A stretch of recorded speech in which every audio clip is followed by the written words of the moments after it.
ఖమ్మం జిల్లా ఆర్యవేశ సంఘం ఆఫీస్ నుంచి జరుపుకుంటున్నాం.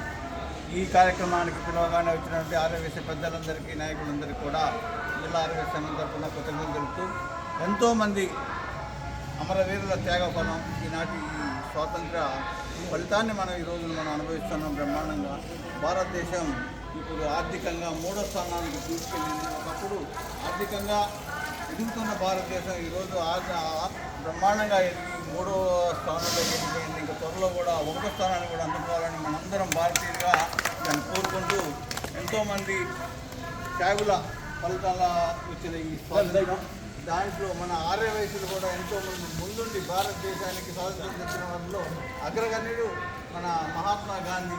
వారి యొక్క త్యాగఫలం మనకి స్వాతంత్రం వచ్చినందుకు మనందరం కూడా ఆర్యవైశ్యులు గర్వపడుతూ బ్రహ్మాండంగా ఈ కార్యక్రమానికి వచ్చేసినటువంటి పెద్దలందరికీ కూడా ఈ సందర్భంగా ధన్యవాదాలు తెలుపుతున్నాను. జై వాసు.